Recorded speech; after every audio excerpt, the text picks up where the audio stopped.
Hi friends, అప్సానాస్ fashion వరల్డ్కి స్వాగతం friends. ఇవాళ recipe వచ్చేసి mutton bones soup. Mutton bones soup కోసం మటన్ బోన్స్ని తీసుకొని శుభ్రంగా 2 times కడిగి పెట్టుకోండి. అండ్ ధనియాలు, యాలకులు, లవంగాలు, నల్ల మిరియాలు, 1 బిర్యానీ ఆకు, ఏదో ఒక పిండిని 1 టేబుల్ స్పూన్ తీసుకోండి. లెమన్, కొత్తిమీర అండ్ కొరియన్ సాస్. నేను ఇంట్లోనే తయారు చేసిన కొరియన్ సాస్ ఫ్రెండ్స్. ఈ కొరియన్ సాస్ రెసిపీని కూడా నాది నెక్స్ట్ వీడియోలో మీకు చూపిస్తాను, చూడండి. ఇప్పుడు శుభ్రం చేసిన ఈ మటన్ బోన్స్ని కుక్కర్లో వేసుకోండి ఫ్రెండ్స్. ఇందులో ఈ బోన్స్ మునిగేంత వరకు వాటర్ పోసుకోండి. ఇందులోనే మీ టేస్ట్కి తగ్గట్టుగా సాల్ట్ కూడా వేసుకోండి. ఇప్పుడు ఈ ధనియాలని, యాలకులని, లవంగాలని, నల్ల మిరియాలని కచ్చా పచ్చాగా దంచి పెట్టుకోండి. ఇదిగోండి ఫ్రెండ్స్, ఇలా కచ్చా పచ్చాగా దంచి ఇది కూడా ఇందులో వేసేసేయండి. ఇప్పుడు ఇందులోనే 1 బిర్యానీ ఆకు, చిటికెడు పసుపు కూడా వేసుకోండి. ఇప్పుడు ఇందులోనే మనం తయారు చేసిన కొరియన్ సాస్ను కూడా 1 స్పూన్ వేసుకోండి. కొంచెం కొత్తిమీరను కూడా వేసేసుకోండి.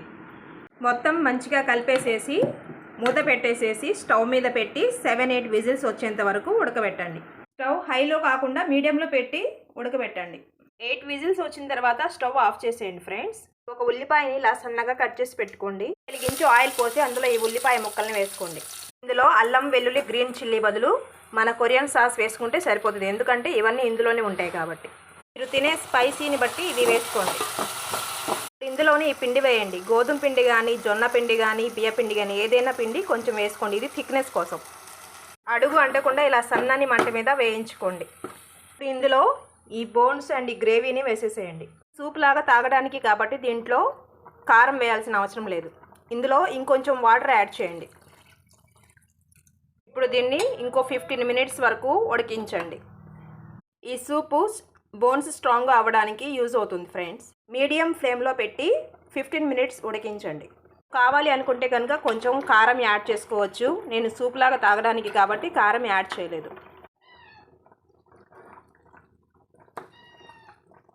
15 minutes తర్వాత ఈ మిగిలిన కొత్తిమీరను కూడా వేసేసుకోండి. ఇంకో 5 minutes ఉడికించండి. ఇదిగోండి ఫ్రెండ్స్, మన బోన్స్ సూప్ రెడీ అయిపోయింది. దీని టేస్ట్ అయితే చాలా బాగుంటుంది అండ్ ఇది ఎముకలకి చాలా బలము. ఇప్పుడు దీని మీద లెమన్ పిండుకొని తింటే సూపర్గా ఉంటుంది. ఇప్పుడు ఇందులో నిమ్మరసం పిండుకొని ఈ సూప్ని వేడివేడిగా తాగితేనే చాలా బాగుంటుంది ఫ్రెండ్స్. మీరు కూడా ట్రై చేయండి.